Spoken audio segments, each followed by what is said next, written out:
Here we are again. Hello, gospel revolutionaries around the world. And a special greeting to our friends in Calgary, Alberta. You know, if it wasn't for you, we wouldn't be here because this is our 2024 Calgary Grace Conference. But we have been able, with technology today, been able to share it with all of you around the world. So thank you, everybody, for joining us. I hope you are enjoying the conference as much as I think we're enjoying. We might be our biggest fans. I tell you what, I know I'm Daniel's biggest fan for sure. Goodness gracious, the just being so fortunate to have Daniel as a part of this. You guys know what this has done for our advancement of the knowledge and understanding of the gospel. And so that's just been amazing. Also, the addition of Ethan Massengale, goodness gracious, he has done a lot of research. We are not real sure just how much research he's going to be able to do, as he has made some life plans now. We let people do that occasionally. And he is moving to Arizona. Oh my goodness. So that's the plan. But he is 22 years old, so it may be Florida by the time we get finished with this. Gosh, I remember when I was 22, I wish I'd have been stable enough to think about going to a university somewhere. So we give all of our best to Ethan and appreciate the efforts that he's put into it and the ones that he will obviously contribute in the future. Daniel, I have been saying, I won't drag you into my lays here, but I've been talking about the places where we've been able to understand about the foundations of the world being laid out in layers. So we've told you about this, and we've actually been holding off in exactly where to present this, and so that we're actually inserting this in the middle of this conference because we've learned so much more than what we knew when we first started the conference. Hello, that's kind of the way it's supposed to be, right? Mm-hmm. But what has happened is the brevity of this conference compared to the other conferences has given us a great deal more time to do even more research, and it has paid off. Goodness, what we are going to go into here, I think, is absolutely beautiful. The issue is creation. Is it important? I think that we're going to allow the Hebrew Scriptures to define the importance of understanding creation in connection to salvation. There is a direct link. You cannot exercise one from the other. They are one thing, because the beginning of the creation of the earth leads to the new creation. It seems silly that we have to emphasize that a new creation can't be here without a creation having been here. Do you embrace that the new creation is miraculous, that we were miraculously transformed into the righteousness of God, the miraculous birth, the miraculous nature of the life, death, burial, and resurrection of Jesus? Well, the very first part of this new creation, the creation itself, was also miraculous in that this really was done by God. Now, if you don't buy all this stuff about Jesus, and if you think that even that the original creation was perfect the way that it was, then probably this is not going to make that much difference to a lot of people. But we're going to let the Scriptures speak for themselves in this, and one of the things we need to do is to establish the fact that God did lay this out in layers, especially on the earth.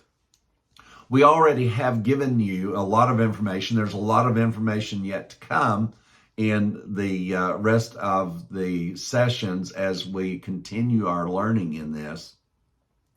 And so what we're going to do in this session is go into quite a bit more detail about this establishment of this band, if you will, of this layer that is 300 miles below the surface of the earth, in an earth that is 4,000 miles from the surface to the center of the earth. So relatively short distance from the surface to 300 miles in. And this thing goes completely around the entire circumference of the earth. It's really quite amazing. It is there and it's around the whole earth, just exactly like the surface of the earth is. It is very much there. It's not even a thing of some places it's there and some places it's not, but kind of goes all the way around. With what the Northwest University found out, this is something that continues the entire span of the earth, and therefore gives us a lot of understanding about the flood and about the creation that led to the flood, and the understanding that not always were mountains as big as they are today. Even the people who don't agree with creation will tell you about how the mountains are still growing to this very day. So it's a lot of difference. Daniel, this whole involvement, and as you had professed yourself, that the whole issue of creation was not something, I bet Raymond didn't teach a lot about creation, did they? No, not at all. So just not at all. No. Really? Anything like weird looking at here, no. My goodness. Except to acknowledge creation, they just didn't teach on it. It was all about God spoke. Yes. It was speaking. It was about that, and then transferring that to our ability to speak things into existence. And thanks for playing, but it don't work. It just does not work. Now, it works for the preacher in getting income coming in, and it works for those in positions over ministries and stuff, but it leaves the people in a condition of just wondering. And if you try to speak everything into existence, your health, your finances, your children, let me tell you something. If you're speaking children into existence and you're also having sex with your wife, there's a good chance you'll speak that into existence. But that is really just how infantile that understanding leaves people with their perceptions of life and how it actually works. So Daniel was able to escape from that. We didn't try to root Daniel out of that. Daniel rooted himself out of that. He and I were talking a bit about this just last evening or the evening before. The time just runs together once Daniel gets here. But it was like we were sharing, and I told him, I said, Daniel, I said, I may have been the source of you having this knowledge in the beginning. And now, of course, Daniel's growing in his understanding of it all by himself. I learn from him constantly, as I do others. But I told him, I said, it was you that had to compare what you were hearing to what you had learned. And you had to be the one who had to extricate yourself from that way of thinking. No matter what you know or the wisdom you share or even something incorrect, it is up to each individual to begin to compare those things that they're learning, correct or incorrect. And we really encourage you to develop especially where the Bible is concerned, develop a hermeneutics about how to research and learn the things about the scriptures. That really needs to do. We're not going to go through it again because, believe me, we'll be going through it again in the future because it's a very powerful understanding, and it's not one that we laid down, one that Christ laid down. And here I go. I'm already explaining it again anyway. But it's so vital to know how you are researching. What do you consider to be the merits of research? And when you find something, are you just twisting it or are you actually learning something? It's obvious through the Word of Faith movement that Daniel and I both were very much a part of. I got in it through a testimony. He got in it through being born into it, and then going to a school and getting a doctorate. Now, my experience, I have been able to be honest and come out and tell you that that experience was not real.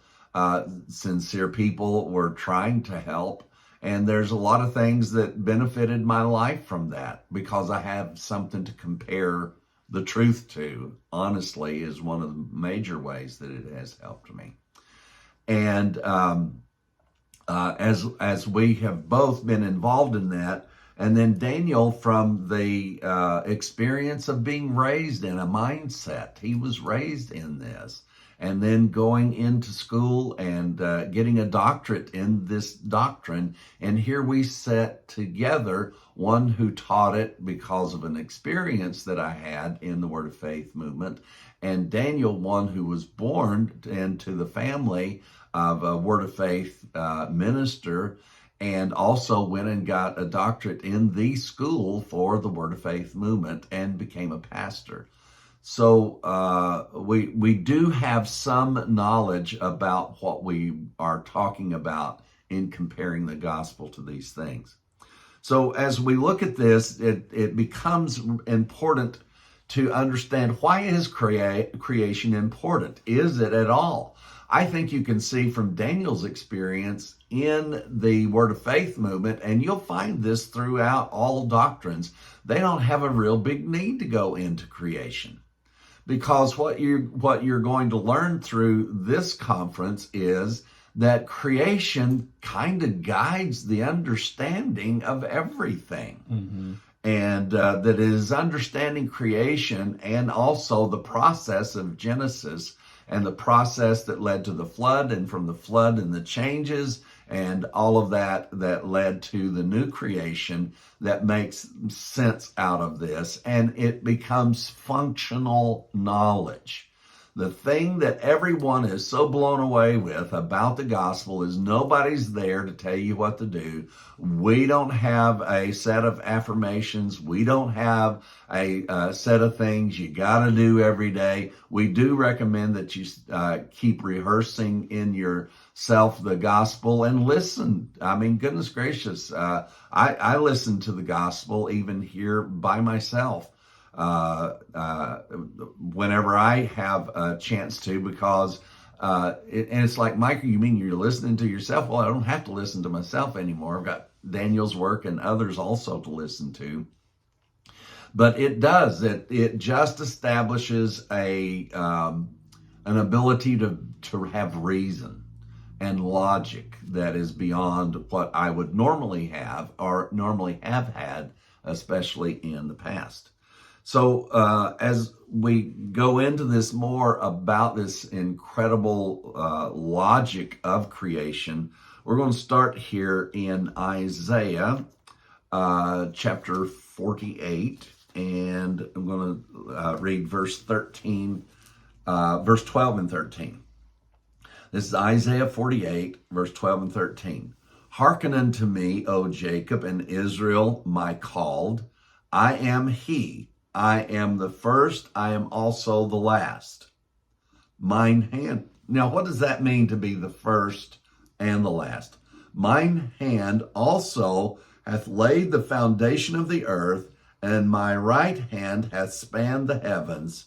What I called unto them, when I called unto them, they stand up together. So this is just a glimpse of creation. And it is not I nor Daniel that has connected this all the way to Jacob, and Jacob being the one chosen for the seed that would go all the way through to the cross. And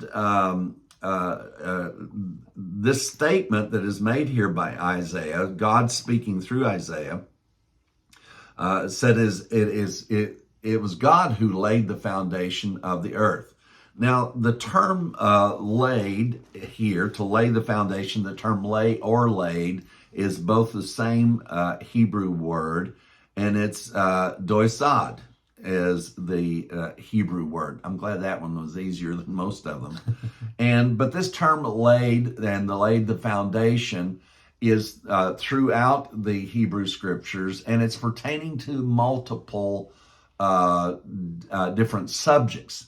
So that helps us get a little bit more definition, not only just from the Hebrew word, which literally means to sit or lie together, whether it's talking about humans or a thing, but it's talking about things being laid together. And when it's talking about, it talks about the laying of the foundation of a building. So you and I both know, I mean, you don't have to have a engineer's degree to know that a foundation is not just a thing, that a foundation that is laid. I mean, I was overseeing the building of my home down in Houston, and I remember first they had to dig down, and then they put down a layer of cement, and they had to let that harden, and then they had to get and go with layers of bricks, and those are layers of blocks, and those layers kept building up on each other until they had a foundation. So a foundation is spoken of about buildings. It also is talking about the foundation of families. God spoke of how he laid the foundation of this whole family, and that's what we've been looking at. And we're looking at this construction of the entire human race, and the construction, if you will, and the reconstruction of the entire human race, and the construction and the reconstruction of the entire heavens and the entire earth also. And also, so families, and families don't come in just one layer. It is, it's fathers and mothers and their children, and then so on, and even before them, of course. And then also it's spoken of about God's temple, about the very temple of God. And when you study into the temple, you see that the foundations were certainly built in layers. The Wailing Wall that is in Israel, which they say, I don't know the validity of this, but they say that this is a part of the foundation of the temple that was destroyed. And all you have to do is look and see, this is laid out in layers, and all of it is still just the foundation.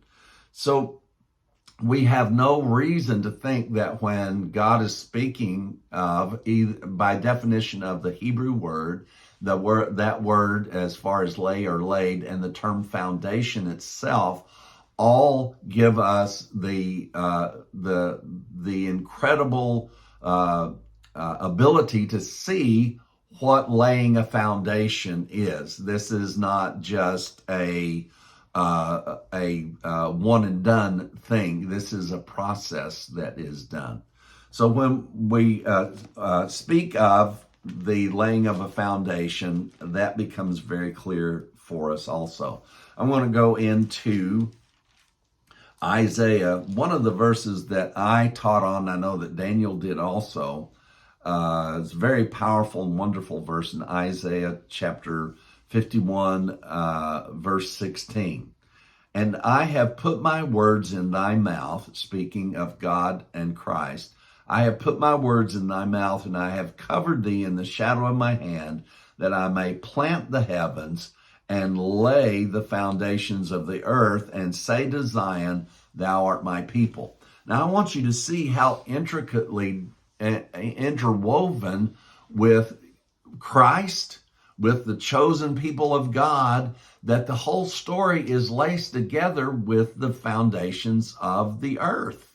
So from creation, so at what point do you, how far do you go back to understand now? The fact of it is, you can go all the way back before back was. And you can look at this, and that begins to set our thinking in place. Now think about what a foundation does. See, the foundation of the work of the cross is rooted in the foundation of the very earth itself. and the creation of the heavens and the earth. The very genealogy of this with the sons of Jacob. All of this is tied together with the people of God. It's all tied together with understanding the laying of the foundations of the world. All of that's here in just one verse. So for us, the odd thing is not what many might think, that we are reaching back so far. We're not reaching anywhere. It's all here in one verse that all of this is connected together. Now, the understanding of how this affected and affects the understanding of the gospel, we're going to go into quite a bit more with this. And Daniel, we've got really quite a few verses to cover here. And where are we going from here? We've got Job, we've got Proverbs. What are we going to do? Yeah, one of the ones that you mentioned about just being showing the entirety of this whole process in with creation. You have Psalm 11:3. If the foundations are destroyed, what can the righteous do? Man, I don't know what that does to you. That just echoes inside of me that, of course, we know who the righteous are now, but the foundations be destroyed. And that means the word destroyed there means just to be set aside. If you set aside creation, what can the righteous do? The entire understanding of the fact that we have been made the righteousness of God, according to these verses, is rooted in the fact of creation, that it's tied to creation itself. So this is not something whimsical. This is not a great little add-on we've got here now to our understanding of the gospel of grace and peace. According to these statements, the foundations of the world are literally tied. And wouldn't it be? It's the same God who created all. All things are of him, in him, by him, to him, through him. Why would you leave out the creation of the world? Yet Daniel went through an entire Bible school about calling those things that be not as though they were. And that's all that school's about. Is that? No. That's all it's about, is calling those things that be not as though they were, which was God's job, which he did. And now we're trying to do his job for him. But we found out it just does not work. So the magnitude of this connection that even this verse places on that, it really is amazing. And then, of course, Job, we talk about some of the aforementioned being snippy. I think God gets a little snippy in Job. He says in Job 38:4, "Where were you when I laid the foundations of the earth? Tell me if you have understanding. Who determined its measurements? Surely you know. Or who stretched the line upon it, to which its foundation is fastened, or who laid its cornerstone?" Amazing. So this is talking about an engineered thing, right? This is not talking about something exploded and something happened. And that is what you're led to believe. And let me tell you, the pseudoscience that is out there about evolution of this planet and of the people that live on it, it is just that. It is a pseudoscience. And now, as we're going to be sharing with you even more, the things that they're finding out through DNA and how to actually measure the time and the time span of things on the earth, we are just now coming into that science. It was skipped over. And the other day I talked about the monkey trials See, we're inserting this, so I don't know whether I said it or will say it. But let me correct myself. The monkey trials did not take place in Dayton, Ohio. They took place in Dayton, Tennessee. So go ahead and mark that down. Mike's going to say this wrong. So Are you prophesying the future? I'm prophesying the future. Maybe. I know all things, right? All right. So a very powerful insight into this thing about the foundations of the earth. And Daniel, where are we going from here? Yeah, the last one is Amos. Amos chapter 9 and verse 5. The Lord God of hosts, who touches the earth, and it melts, and all who dwell mourn, and it shall swell like the river, and subside like the river of Egypt. He who builds his layers in the sky, and has founded his strata in the earth, who calls for the waters of the sea, and pours them out on the face of the earth. The Lord is his name. My goodness, there is so much packed in there, and we found that where? Amos chapter 9. Amos chapter 9. And so this literally says that, strata is layers, right? So the heavens are laid out in layers, and what is described here in these verses is the stratas of the earth. Isn't it amazing that it says it right here about the strata of the earth? And do you know they didn't talk about the strata of the earth until the 1700s? Wow. It was the first inclination that they had, that there was a strata to the earth. They were able to see and understand based on cloud formations and things like that. They were able to see that there were different layers of the atmosphere that they didn't know what was under their feet. So, and boy, I tell you, the inner parts of this planet are very much unknown and very much undiscovered. There's very little that's known. And yet at the very center of it is this incredible generator that's like a gyroscope that keeps us in balance and helps keep in check our entire gravitational position in the universe and in and of ourselves. But it just happened. It just, something went boom, and then something went bang, something fell off the shelf, and everything's like it is today. And we, of course, are mocking that. You should not feel insecure or shy or skittish about someone who is mocking you for a understanding that you have about the creation of the earth, and that this earth has not been here for millions and billions of years. We explain in this conference to you how that Darwin's theory got stretched out over Lyell's book that he wrote about what he thought how old the earth was, and then Darwin just simply stretched out this theory of evolution over that. Theory, theory, theory. Never, never, never has this become science. So at least you're on equal footing, with what is called science, because that is not yet a legitimate science. It is called the theory of evolution and the theory of the age of the earth. Because when you get into it, you're going to find that people's estimations based on science are billions of years apart.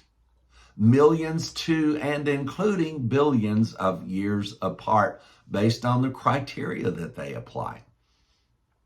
Here we have something that, as DNA and further information is coming in from the scientific world, is affirming that this creation story is real. And it really did take place. And that the generations that you see, God did impose the generations of man over the creation of earth. And they fit perfectly together. Now, as we said, Lyle developed this multiple millions and hundreds of millions and billions of years onto the earth. And then Darwin stretched out his origin of the species over that. So you've got to look at both. If you're going to look at them, please look at both. And please look at the fact that the one is being discredited time after time after time with the newest understanding, especially of DNA and the measurement of certain things is now being brought into question. They've always been brought into question because these are theoretical ways of looking at things. Daniel, right before we actually sat down to do this, we kind of got the shock of our lives about this research, just to be honest with you guys about this. And we're just 30 minutes into this, and it'll take us another 30 minutes to cover what we are about to go into. And the only thing we could say to you is just hang on to your hats. We stumbled onto an entire section of a detailed description of creation, an eyewitness account of creation. I didn't know it was in the entire Bible. And I realized that this is an eyewitness account of creation. Did you ever know that there was an eyewitness account to creation, Daniel? No idea. And I know you're thinking, well, yeah, Jesus, but that's not even the answer. Even though Jesus definitely would be a part of that, and this may have some reference to Christ himself in another way. But the only thing we're going to do with this is start out in Proverbs chapter 8, verse 22. And we're going to go through the end of that, and then we're going to continue on Proverbs chapter 9, verse 1 through 10. And Daniel, I'm going to pull that up here just in case there's parts we need to look at. You can go ahead and start reading. Proverbs chapter 8 and verse 22. The Lord possessed me at the beginning of his way. Before his works of old, I have been established from everlasting. From the beginning, before there was ever an earth, when there were no depths, I was brought forth. When there were no fountains abounding with water. Before the mountains were settled, before the hills I was brought forth. While as yet he had not made the earth or the fields or the primal dust of the world. When he prepared the heavens, I was there. When he drew a circle on the face of the deep. When he established the clouds above. When he strengthened the fountains of the deep.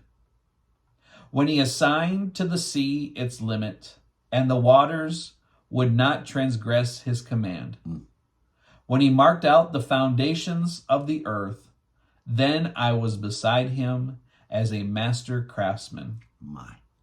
And I was daily his delight, rejoicing always before him, rejoicing in his inhabited world, and my delight was with the sons of men. Now therefore listen to me, my children, for blessed are those who keep my ways. Hear instructions and be wise, and do not disdain it. Blessed is the man who listens to me, watching daily at my gates, waiting at the post of my doors. For whoever finds me finds life and obtains favor from the Lord. But he who sins against me wrongs his own soul. All those who hate me love death. Wow. And who is this, Daniel, speaking? Proverbs chapter 8, verse 12. Wisdom. Wisdom. That thing we all know we need, that thing we know that we've been made to be the wisdom of God. Wisdom itself observed creation. Now, there are some very powerful things said here that you will need to, and I will need to stop and look back at and meditate on these things for many years to come. I want to go to the end of it first, and it says, "But he that sinneth against me wrongeth his soul." So this brought in a concept I never knew of. Now, we know that sin has been done away with. We know that law has been done away with. Therefore, you can't transgress the law. We also know that the transgression of Adam, so the condition of sin, the inherited sin, as people, you can call it anything you want, but it is the transgression of Adam was put away and the transgression of the law was put away. But this is talking about something else altogether different. He's saying here that you can sin against wisdom. And he says when you do that, you're not wronging God, you're wronging your own soul. Wow. The implications of this is just amazing. Now, if you take this into consideration of what wisdom has just told us, wisdom has told us that the earth was created and exactly how it was created, but really quite some detail, and it doesn't end here. It's going to go on into greater detail. But the context of this says, "He that findeth me findeth life," and of course we did find wisdom. We found Christ, and He has made it unto us wisdom, sanctification, and redemption. Blessed is the man that heareth me, watching daily in the gates. I'm reading backward now, as sometimes I do. Waiting at the post of my doors. So wisdom is something that says you have to wait on it. The interesting thing is that we have found a way to hear from wisdom. Jesus laid out the whole process as to how to hear from wisdom. How do you get wisdom? The wisdom about the scriptures. Why do we have 46,000 denominations and multiple religions around the whole world? Because we're not listening to wisdom. We're not listening to wisdom whatsoever. And there are people that are sinning against their own soul. Now, the context of this is this incredible creation story that is here. And the rejection of the knowledge that has been given by wisdom here is about the creation of the world. And what he says here is, if you rejected this wisdom, you hate your own soul. You're damaging your own soul. Now, we have experienced this, having a damaged and an undamaged soul in the process of this. It really is quite amazing. The gospel, from those of you who listen and those of you who benefited from it, you don't go around talking about how the Lord healed you of this and how that you got a check in the mail after praying, and we've never instructed anybody about what to expect to pray or to not pray, or to go to church or not go to church, or lift your hands or don't lift your hands. When if you do go to church, you get explicit instructions in all of those things. But one of the things you never heard in church is this incredible insight that the Hebrew Scriptures has about Christ. So we know all of the Hebrew Scriptures are about Christ. So I'm having to say that even wisdom speaking up here, and knowing that the Scriptures are about Christ, that Christ and wisdom are most likely synonymous, would you say, Daniel? Mm-hmm. I just don't see any other way to read that. But here we have a personal eyewitness account and a participation in the creation of the earth and the heavens. If we drop back to verse 28, this is really quite amazing right here because of what the Hebrew words mean. It says in verse 28, when he established the clouds. Now, this is a very strange little word here of the word established. It actually is translated as the word harden, or to strengthen, or to make strong, to make obstinate. And to be on alert. This is a whole story in the definition of one word. He created oceans in the sky. This seems to indicate that it was another form of water that existed in something other than just vapor. It indicates that it was like a powder. The word clouds here is translated as the word powder. And we've not checked the other places where clouds, the word clouds are used. We might do that. But we definitely will do it, whether we're going to do it right now or not. But I think we should just stick with the point here. When he established, so he's talking about the establishment of this incredible above the surface that hardened around the entire earth of cloud layer of water that the sun never shone through. And the reason that we have a rainbow at the end of the story of the flood is because it's the first time sunlight would have, let's just stick with science. Folks, if sunlight shines through falling rain, you get a rainbow. It doesn't make any difference what part of the planet you're on. Rainbows are universal to the planet because water, raindrops falling and sunshine coming in from the side some way, it creates rainbows. If there never was a rainbow, it's because that dynamic never existed on the earth. It's really pretty simple. But the thing of it is that makes it difficult for us is that it's a science we know nothing about, because that science no longer exists on the earth. Yet we have plenty of references to and insight that a whole different environment existed. And says when he established, and this, like I say, this term established the clouds that we have now are not obstinate. They are very much in flux. There's not, you look up at clouds and they're just drifting around. They either get full and empty or they are being built up. There's nothing obstinate about the clouds. But this word here concerning being established, and so much more of this needs to be researched, is very much indicative of something that was placed there to stay there and to be on alert. I'm putting you here. You're surrounding the whole earth.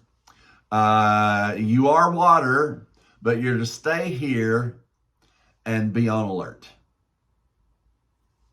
It's all right here. I mean, it'd be a nice story just to make up, but I'm not having to make up the story. And then he says, when he strengthened the foundations of the deep. Now, let me go ahead and tell you that this term, the deep, means the subterranean water supply. Wow. This entire ringwoodite arena around the planet that we have told you about, Northwest University, I think just in 2014 discovered this. They discovered it, it was published, and I'm telling you, it was vacated from any search engines. And now it's back again. I'm so glad to see that it was back, because I was beginning to think I'd had an aneurysm way back then. And not that I've had any aneurysms that I know of. I blame it on aneurysms. Who would ever think that you'd come to a life where you'd rely on aneurysms, you know? So anyway, the word strengthen means to be made stout, to harden. He hardened the subterranean water supply. Wow. He strengthened the atmospheric ocean to where it would stay in place and on alert. Am I just a geek, or is this? Yeah. Jesus Christ! I got a pocket. I need a holder here. So, Daniel. Yeah, the verse 27, when he drew a circle on the face of the deep. I mean, it's all pictured right here. He prepared the heavens. I was there. He drew the circle on the face of the deep. He made the clouds steady. He held them there for a reason, to be on guard. And he strengthened the waters of the subterranean. Yes, and the word compass here means circle. Now, this is amazing, folks, because it does not just say that there was a subterranean water supply below the surface of the earth, and not only does it tell you clearly that even though we have isn't this amazing that we have no concept in science today of this condition of a strengthened and steadfast water supply in the sky that's not in a flux. All we know about the clouds now is that the clouds are in a constant exchange of evaporation and rain. But this is stating that he said, no, here you are, and here you will stay, and stay on alert. It's amazing. Now, how far does this subterranean water supply that is now described by Northwest University and the University of New Mexico as ringwoodite, containing at least as much water as there is on the surface of the earth, and possibly as much or more than 2 times as to what's on the face of the earth? How far does this word compass tell us that this, and it's not the face of the earth, it's the face of the subterranean water supply. That's what the word depths mean. And it compasses the entire earth. This was only found out in 2014, folks.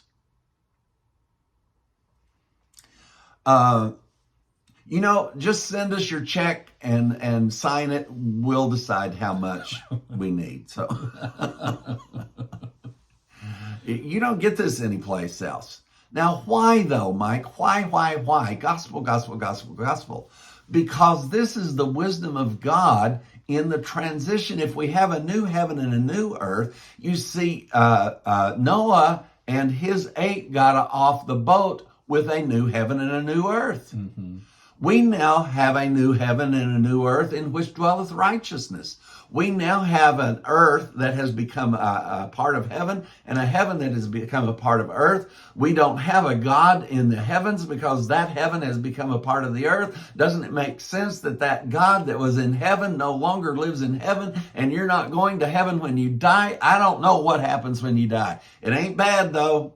All right? That we can tell you. That's all I can tell you with any great assurity is that, and hey, I'm closer there than most folks, but we have this transition of heaven and earth that happened at the flood, but it was only there also as a type and shadow of the transition that was about to take place in the final creation. This verse 27 and 28 are just absolutely remarkable. I could go back over it for the next 2 hours and just read it over and over and over again. But you're just going to have to get off and look at this and be amazed all by yourself. So, Daniel.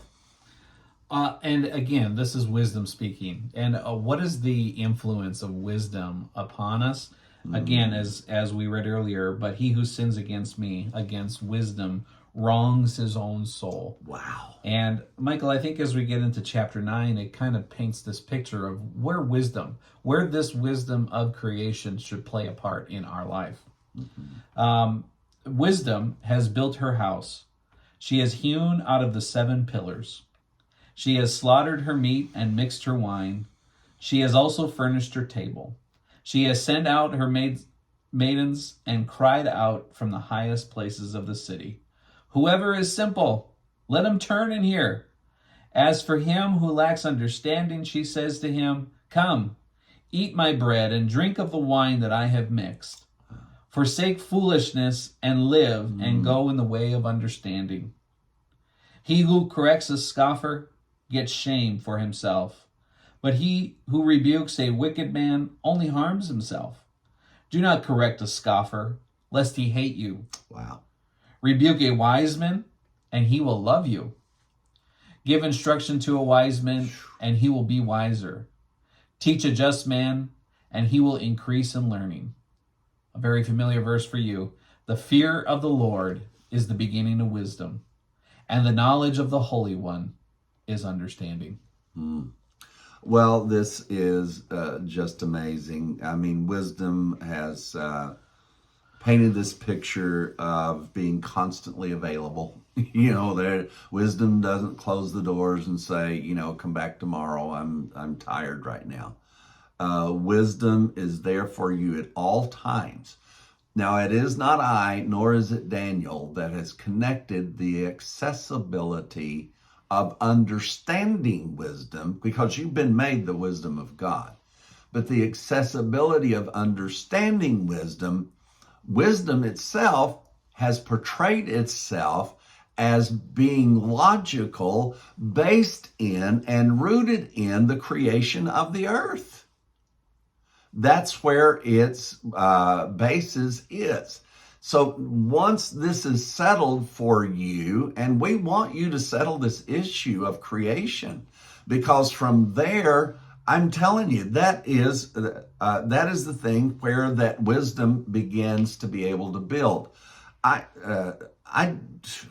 ran into so many people, and I've already told you, or will tell you, in this seminar, how that for many years I kind of danced around this. I sidestepped it. I said, if this is the one thing we know, is that creation is a part of the story. So we're staying with the story, trying not to offend people who were science people. And now, no, they're not science people whatsoever. This is a pseudoscience, just like we found pseudographical writings. And there is a pseudo world out there, folks. And this power of the wisdom of God, of which we have become, which is Christ. The fear of the Lord is the beginning of wisdom. If you say that God was never angry at all, you don't even have the beginnings of wisdom. The fear of the Lord, and that means fear here. The fear of the Lord is the beginning of wisdom, but it's not the end. The gospel of peace is the end of wisdom. And we want to invite you to enjoy the rest of this conference, and knowing that this knowledge, some of you are amazed at the knowledge that we're able to extract. But I think Daniel and I both, even though we put it on a back burner, I never had any persuasion that evolution and this extended earth, sometimes we just set it off because we just didn't know. We didn't know where to research or where to go or where to look. But now wisdom has indeed opened her gates for us, because we have opened our gates to wisdom in the fashion that Christ has told us to do. Anything else, Daniel? And in doing so, I think we saved our soul. In doing so, yes, it saves the soul. Now, what is the soul? It's that rational, reasonable part of you. And why are we, Mike, why are you on this thing about science and about the creation of the world and the foolishness of the theory of not just evolution, but relativity and this space-time and the warping of time? I want to do one session that will follow up right after the conference. I'm going to do one session on the on these things about the theory of relativity and time warping and time being an element. Einstein made time an element, and boy, I tell you what, you have to take off everything that's called wisdom to accept time as an element. Time is a measurement, not an element. Never has been. If time was an element, God would have told us it was. It is a measurement. But see, then we get into into all of that, and it just distracts and tries to make time anything you want it to be. This is the wisdom of God. Wow.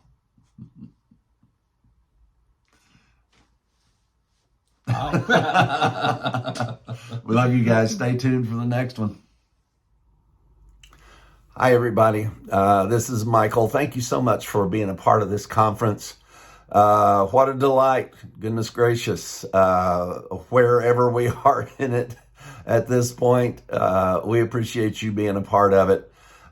We are in a situation where that we have had some shortfalls in this last year.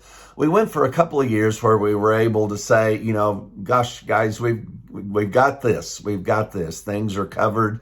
Just keep doing what you're doing and we're okay.